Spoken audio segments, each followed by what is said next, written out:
방송인 정가은 등려 전 남편은 누구?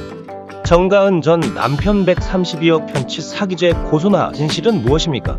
정가은 본명 백성행에서 백나이로 개명했으며 예명은 정가은으로 배우 겸 모델 그리고 방송이며 현재 소속사는 더블 V엔터테인먼트이다. 어릴 적 정가은은 부모님에게서 태어나 학창시절부터 연기자의 꿈을 가지기 시작하여 해운대여자 고등학교 때 연극부 활동까지 하게 되는데요. 그리하여 고등학교 졸업 후에도 연극영화과로 진로를 펼쳐나가고 싶었지만 부모님이 반대를 하게 됩니다. 하고 싶은 마음이 있다고 다 할 수 있는 것은 아니니 현실적으로 생각했던 정가은은 결국 부산경상대학교 무역학으로 입학하게 되죠. 그러나 꿈을 버리지 못했던 정가은은 연기 대신 모델 학원에 등록했고 결국 대학교 1학년 때부터 모델 활동을 시작하게 됩니다. 방송인 정가은 40일 이 전 남편을 사기죄로 고소했다는 소식이 18일 전해지며 관심이 집중되고 있는 가운데 두 사람의 이혼 사유가 재조명됐다. 채널A 예능 프로 풍문으로 들으시오. 풍문쇼는 과거 방송분에서 정가은의 이혼 뒷이야기를 집중적으로 다룬 적이 있다. 당시 방송에서 한 연예부 기자는 정가은이 결혼했을 때 남편이 중재벌로 알려져 경제적인 측면에서 굉장히 화제가 됐다고 혼을 댔다. 이를 들은 황영진은 일부 누리꾼들은 정가은이 경제적으로 힘들었다고 했다는데 이유는 정가은과 친한 방송인 지상렬이 방송에 출연해 가은이는 혼자 분유값을 벌어야 한다는 얘기를 한 적이 있어서다라고 했다.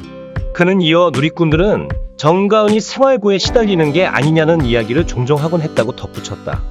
이를 들은 유소영은 사실 정가은과 전 남편을 소개해준 것이 내 지인이라며 전 남편이 자수성가한 엄청난 부자라고 들었다고 밝혔다. 한 기자는 정가은의 결혼 소식이 알려졌을 때 전 남편이 재력가로 알려졌다. 실제 좋은 차를 타고 다니고 혼자 사업을 일으킨 회사를 운영하고 있는 사람은 맞다면서 결혼한 후에 조금 더 생활해보니 그 정도의 재력가는 아니었다는 후문이 있었다. 갓 태어난 아이가 있었기 때문에 분유 기저귀 비용이 필요한데 생활비를 제대로 못 받았다고 한다고 밝혔다. 이를 들은 또 다른 기자는 전 남편이 데이트할 때는 수천만 원의 돈을 정가은에게 썼다라며 결혼 후 현실과 이상 간 많은 충돌이 일어난 것으로 보인다고 했다. 앞서 정가은은 2016년 1월 동갑내기 사업가와 결혼했다. 같은 해 7월 딸을 봤으나 그해 12월 협에 이혼했다. 딸의 육아는 정가은이 맡고 있다. 이 과정에서 생활고를 겪었다는 소식이 종종 전해졌다. 한편 정가은 측 고소 대리인 법무법인 오름은 이날 공식 입장문을 내고 현재 정가은은 전 남편 A씨에 대해 특정경제범죄 가중처벌 등에 관한 법률 위반 사기죄, 사기죄로 서울 강남경찰서에 고소장을 접수한 상태라고 밝혔다. A씨는 자동차 이중매매 등으로 타인명의 통장을 이용해 돈을 편취하고 사기죄로 처벌받은 전과가 있는 것으로 밝혀졌다. 법무법인 오름은 전과 사실을 숨긴 채 만남을 이어오다 결혼을 약속한 이후 전과에 대해 시인했고 이마저도 거짓으로 고백해 정가은이 의심할 수 없게끔 상황을 주도 면밀하게 계획했다고 설명했다.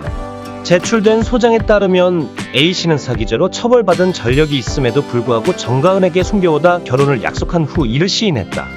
또한 이들이 결혼하기 직전인 2015년 12월 A씨는 정가은 명의의 통장을 만들었고 그의 인지도를 이용해 수많은 피해자들로부터 지난해 5월까지 총 660여 회에 걸쳐 130억 원 이상의 금액을 편취했다. 뿐만 아니라 A씨는 정가은에게 2016년쯤 체납세금 납부 명목과 이듬해 6월쯤 사업자금 명목 등 합계 1억 원 이상의 재산상 이득을 취한 것으로 전해졌으며 이혼 후에도 양육비와 생활비 지급 없이 되려 금전적 요구를 지속적으로 요구한 것으로 전해졌다. 이에 오름은 정가은 통장 계좌를 수단으로 한 자동차 이중 매매건의 피해금액 합계가 5억 원을 초과하는 만큼 특정 경제범죄 가중처벌 등에 관한 법률 위반 사기죄 혐의에 관한 소명자료를 경찰에 제출했다. 정가은은 지난 15일 평소와 다른 침착한 분위기에 글을 올려 팬들의 우려를 산 바 있는데 당시 그는 인스타그램에 올린 글에서 오늘은 억지로라도 웃어지지가 않아라며 그래서 그런가 너 딸은 짜증만 내고 말도 안 하고 하루 종일 뼈로 통하니 뭔가 슬퍼 보이고 다 내 탓 같다고 했다. 이어 너를 지켜주지 못하면 어쩌나 하는 나쁜 생각만 자꾸 드는 오늘이라고 덧붙였다.